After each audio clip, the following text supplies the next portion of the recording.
I don't know about the pacemaking yet, but my goal is not to go for the 13:07. I want to go with the race and hope that there are some athletes like in between, like 12:50 and 13:10, and go with the pack there. I don't have focus on the Swiss record or in time. I just want to go for a fast race. So even if they go for a pace under maybe to 12:50, you will follow?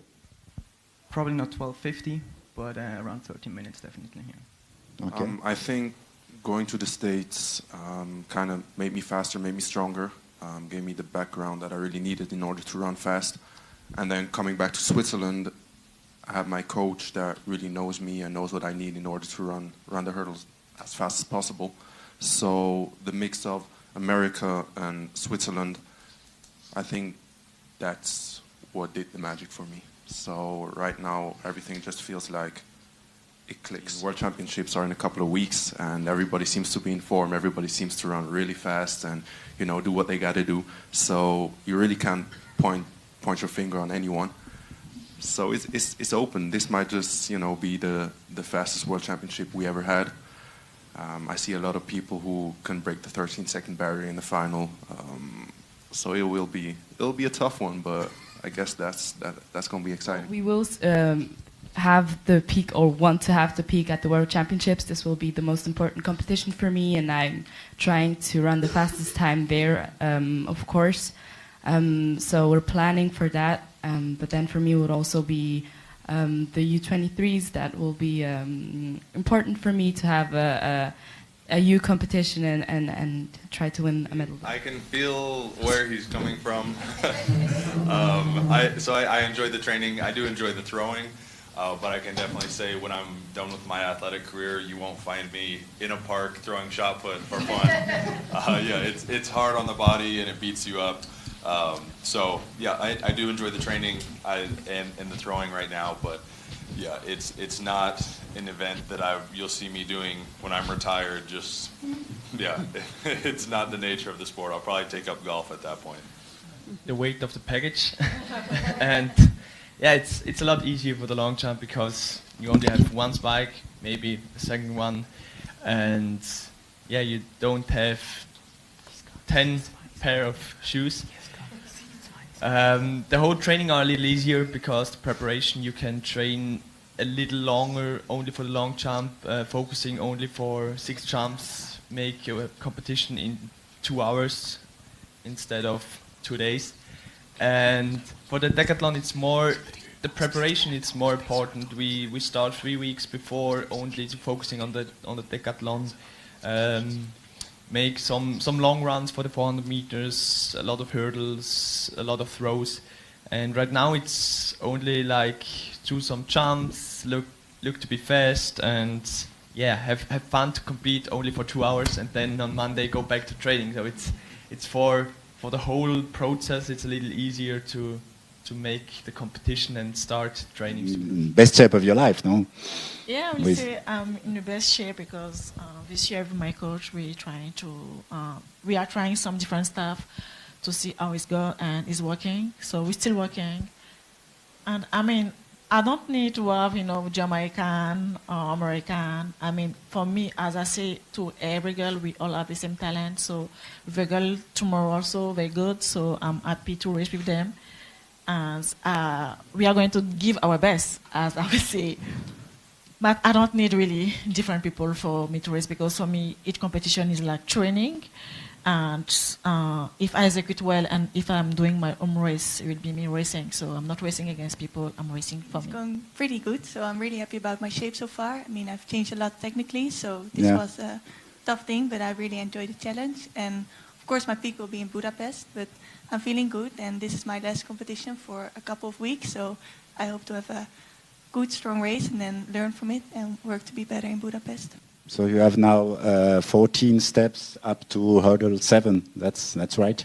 Yes, to hurdle 7, if everything goes well. So I hope tomorrow again to hurdle 7 and then finish in 15. Yeah, it's nice to have you here despite your injury, which is, I don't know how you cope with it. Can you elaborate on what situation now after this very tenacious injury?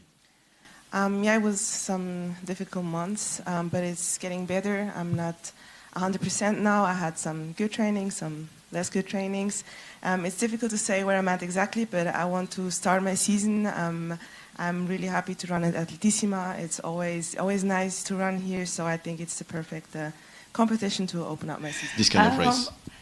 I think like for all of us, we kind of just want to go out there and just have an easy race. But especially with hurdles, I think it's important that we do race each other. It's changing a lot in hurdles, and the times are getting a lot faster. But there's not really that much hurdlers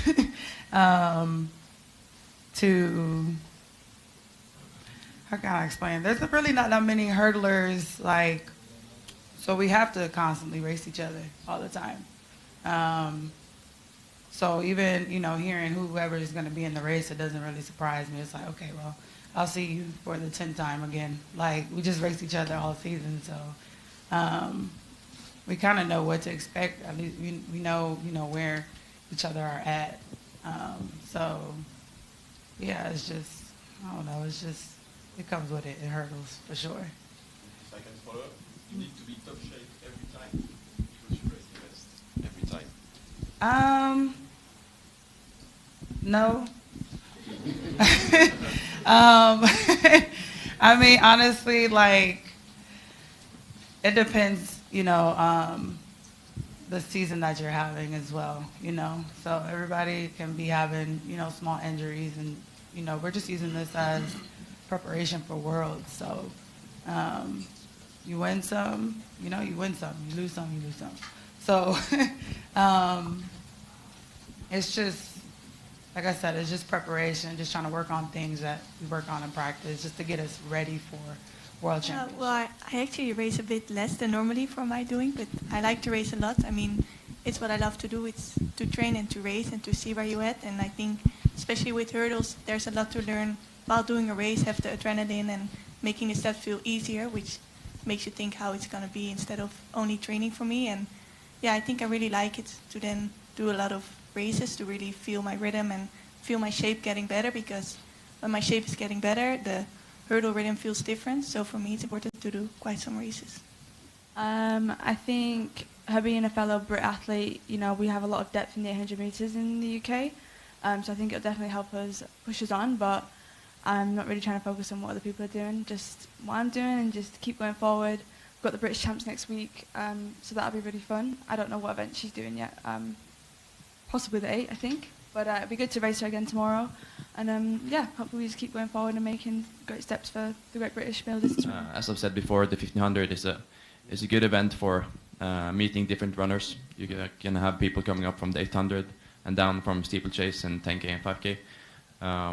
But at the end of the day, you need to been training good. Obviously, he's running faster than he's done before in different events. So is everybody else. So I think it's a good thing for the event and a good thing for the race tomorrow. Hopefully the same outcome. Same focus as always. Same training, same outcome. My training's always been try to do as much as possible for as long as I can.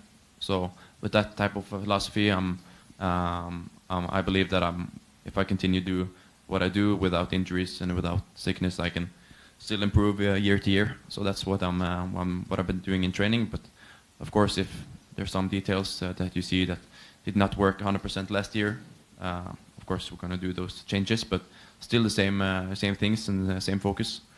Trying to run as fast as possible and win as much as possible. I think for me tomorrow, I didn't put pressure on myself in Paris to run that time, so I won't be doing the same tomorrow. It all depends on, to run a time like that, it depends on how I feel, how good I feel, how the legs feel. And now that I've run a great time, I can just mainly focus on just coming away with a win tomorrow. There's a good field out there, so I would like to keep the undefeated title for 2023. But yeah, we'll see what happens. You never know. It could be a really good day, or it could be an okay day. So we'll see which 1% will come externally.